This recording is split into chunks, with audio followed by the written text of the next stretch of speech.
जो 31 मार्चला अवघ्या काही दिवसांचा कालावधी उरलेला आहे आणि बँकेचे जे काही वसुली प्रतिनिधी आहेत, पण जिल्हा बँकांच्या जे काही सोसायट्यामार्फत जिल्हा बँकेचा व्यवसाय चालतो, तर त्या सोसायटीचे सचिव वगैरे आता तुमच्याकडे वसुलीसाठी तगादा लावत आहेत, तुम्हाला फोन करत आहेत, तुमच्या घराची चकरा मारत आहेत. तुम्हाला आम्हीच दाखवत आहेत, की तुम्ही 31 मार्चपूर्वी पैसे भरा आणि व्याजमाफीचा लाभ द्या आणि लगेच पुन्हा नवीन कर्जाचं वाटप द्या. मात्र जे काही सरकारनं जी काही घोषणा केली होती, ती छाती ठोकू-ठोकू तीनदा-तीनदा पाण्याच्या घोटापरत त्यांनी सांगितलं होतं, की "बुवा आम्ही तुमचा सातबारा कोरा करणारच" असं आश्वासन निवडणुकीपूर्वी दिलं होतं. आता सरकार अडचणीत असेल, भिकेला लागलं त्याच्याशी आम्हाला काही घेणं नाही. पण सरकारनं जे शेतकऱ्यांना आव्हान केलं होतं किंवा जे आश्वासन दिलं होतं, तर त्याचं पालन सरकारनं केलं पाहिजे, एवढं आम्हाला समजतं एक शेतकरी म्हणून.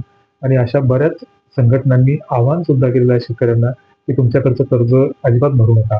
मग स्वाभिमानी शेतकरी संघटनेसारख्या काही संघटना असतील, संभाजी ब्रिगेडसारख्या राजकीय संघटना आणि सामाजिक संघटनांनी सुद्धा असं आवाहन केलं, की शेतकऱ्यांनी कुठल्याही परिस्थितीत 31 मार्चपर्यंत काय कधीच पीक कर्जाचा भरणा करू नये आणि वेगवेगळ्या पतसंस्थांचं, बँकांचं कर्ज काढा आणि खुशाल बढवा, असंही सांगण्यात आलेलं आहे.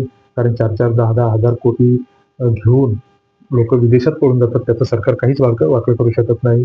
बऱ्याच उद्योगपतींची कर्ज सरकार राईट ऑफ करतं, त्यांना माफ करतं, त्यांची कर्ज हे करून देतं, त्यांना सूट देतं.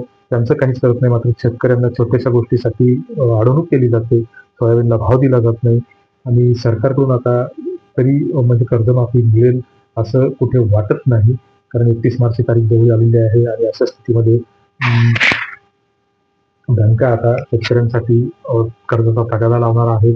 दुसरीकडे शेतकऱ्यांचं सिबिल हे बँकांनी खराब केलेलं आहे.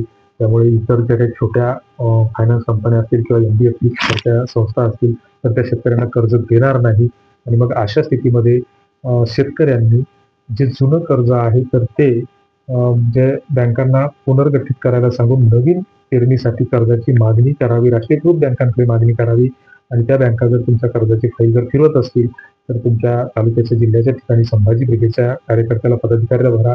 बेटा ते तुमचा तक्रार अर्ज लिहून देतील.